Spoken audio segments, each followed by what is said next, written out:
ano, tudo certo com vocês? Aqui é a Prof. Camila e agora teremos a nossa aula 60 da disciplina de língua portuguesa. Hoje a gente vai trabalhar sobre literatura de cordel. Talvez já tenham ouvido falar sobre os cordéis, a gente vai analisar um pouquinho essa questão.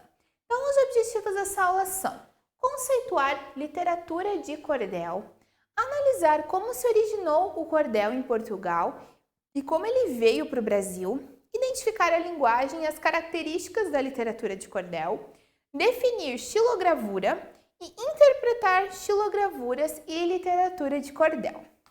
Materiais que vocês precisam aí, o lápis, caneta, borracha, caderno de língua portuguesa, mais precisamente o caderno e a caneta para estar fazendo algumas anotações mais pertinentes aí sobre a aula.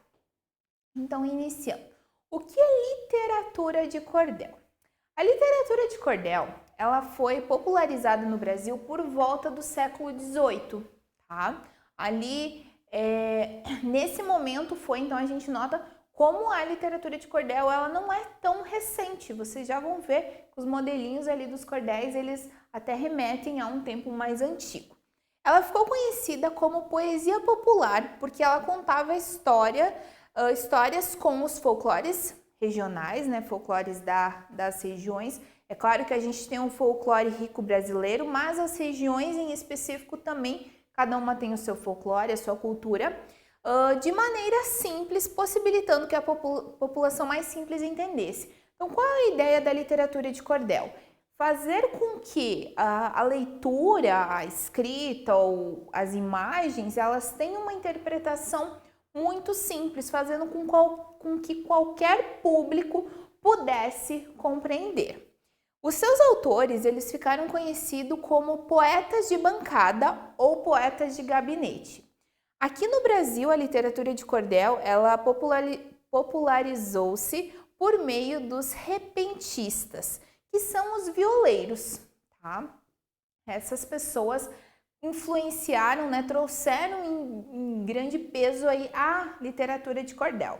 Então, eles contam uma história musicada, né? Então, ela acaba se tornando aí um poema, porque ela tem essa questão da métrica também, e rimada nas ruas das cidades. Então, é uma história que tem rimas ali nos finais dos versos, eles sofrem, né? Em uma estrofe a gente vê a composição de diversas rimas, o que faz com que eu consiga tornar aquilo algo com um aspecto mais musical, popularizando os poemas que depois viriam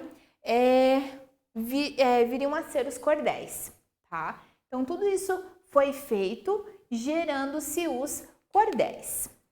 E como que começou essa ideia da literatura de cordel? Ela não começou no Brasil, tá? Ela começou lá na Europa e lá ela é muito mais antiga. A literatura de cordel, ela tem a sua origem em Portugal com os trovadores medievais. Eles eram poetas que cantavam poemas aí no século XII, século XIII, tá? Que a gente chama ali da Idade Média, Idade Medieval.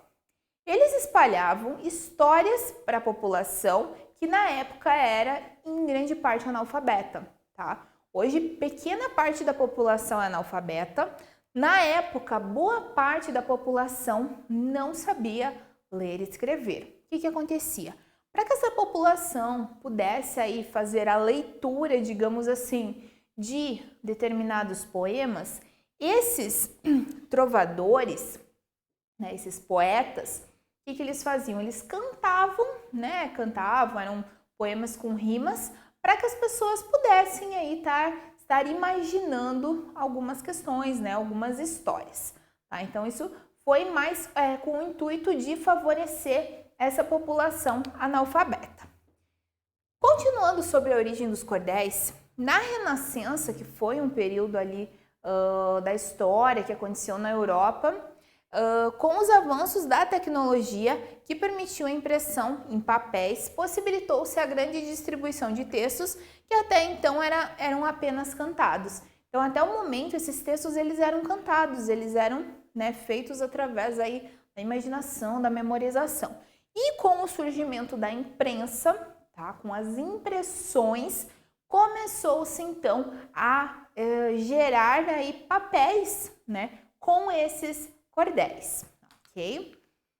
Essas pequenas impressões de poemas rimados que eram apresentadas penduradas em cordas, por isso cordel, tá? Cordel, cordéis são cordas lá em Portugal. Chegaram ao Nordeste brasileiro com os colonizadores, tá? Então perdurou por alguns séculos lá na Europa. Com os colonizadores portugueses, essa ideia, essa literatura de cordel veio para o Brasil, dando origem à literatura de cordel, né? Que ela é bem famosa, principalmente nos estados ali mais do Nordeste, Norte brasileiro, né? Em Pernambuco, Ceará, Paraíba, Bahia e Rio Grande do Norte, tá? Inclusive nós vamos perceber algumas características do Nordeste que estão presentes aí nos cordéis. E a linguagem do cordel? Como que é a linguagem na literatura de cordel? Então nós temos uma linguagem mais informal, ela não é formalizada, ela vai estar utilizando aí algumas gírias. É utilizado o humor também, né? Tem esse intuito de divertir. A ironia, você fala uma coisa com a intenção de falar outra totalmente o contrário. Também o sarcasmo, né? Um certo deboche, algumas questões. Temas diversos, como por exemplo, folclore brasileiro ou folclore local. Questão da religião, claro que quando a gente trabalha aí o cordel, a gente não tem dizer, tal religião é falada na literatura de cordel. Religiões em geral, tá? Questões políticas também, episódios históricos, né? Alguns episódios, algumas questões marcantes para a história do local. Realidade social, principalmente tratando-se de problemas sociais, como por exemplo no Nordeste, qual um problema que a gente poderia considerar? Essa questão, a gente já viu vários textos sobre isso, a questão da seca no Nordeste, tá? Regiões em que tem escassez de chuva, é um problema, né? Uma realidade da sociedade que vive nesse local. Presença de rimas, já comentamos. A métrica, o que é a métrica? Quando eu tenho os meus versos ali medidos, digamos assim, né? Eles não são versos muito extensos e outros muito curtos. Eles seguem, né, uma métrica, uma medição. E também a oralidade, né? A literatura de cordel, ela é justamente para ser falada, apresentada. Características bem evidentes da literatura de cordel. O texto é escrito com métrica fixa e rimas que fazem a musicalidade dos versos. Já vimos sobre isso, né? Então a ideia é justamente tornar aquele poema bem musical. É de grande importância para o folclore, já que os cordéis tratam de costumes da região, fortalecendo aí a cultura, né? Então o folclore nada mais é o quê? Do que a cultura de uma determinada região. Então por isso que o cordel acaba sendo tão importante para o folclore, porque ele justamente trata sobre a cultura, sobre a realidade daquela região.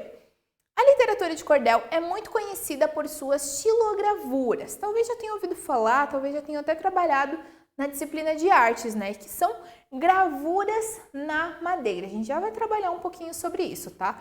Que ilustram as páginas dos poemas. Então, os poemas, eles trazem, muitas vezes, eles, além do poema, se tem imagens ressaltando aquele poema, aquela temática.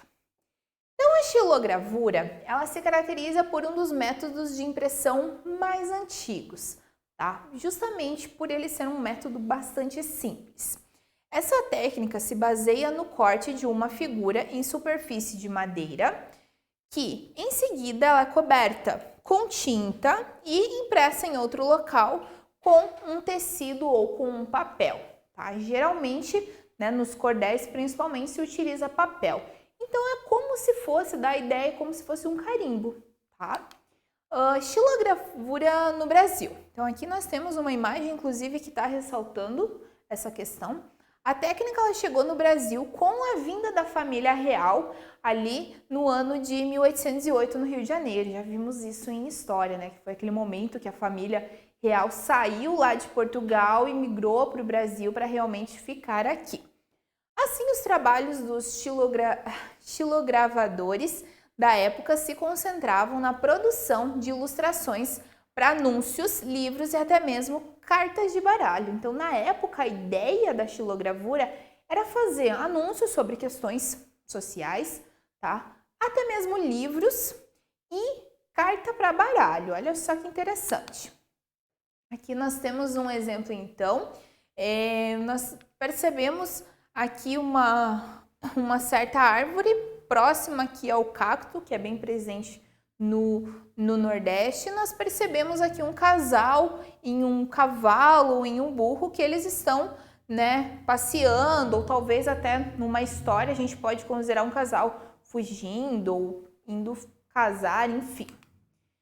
Outro casal aqui a gente percebe, lembra bastante a questão da festa junina, se a gente analisar as roupas deles, principalmente a roupa do homem, parece ali meio xadrezinho, o chapéu lembra a festa junina, que faz parte da cultura nordestina, mas da cultura brasileira em geral. E aqui, pessoal, eu trouxe para vocês um poeminha, um cordel, tá? Bem interessante. Correria no teatro. Estava no camarim quando um suco fui tomar. Minha amiga foi servir, mas levei um grande azar, pois o copo escorregou e acabou por me molhar. Eu já ia entrar em cena, estava toda arrumada, mas vejam só o meu problema. Fiquei de roupa encharcada. Por sorte, bem rapidinho, solução foi encontrada. Peguei emprestada a roupa da amiga que havia faltado e corri para me trocar. Esse foi um grande achado. A dança ficou bonita, como eu tinha planejado. Tá? Aqui, então, a gente tem um exemplo. Não temos uma imagem aqui, mas essa linguagem, né, deixa bem claro aqui um problema que aconteceu no teatro com a roupa ali da menina que acabou ficando encharcada. Então, pessoal, agora vocês terminaram essa lição. Não se esqueçam de estar fazendo as atividades sugeridas para intensificar os saberes de vocês sobre a literatura de cordel, tá? Então, até a próxima e bons estudos!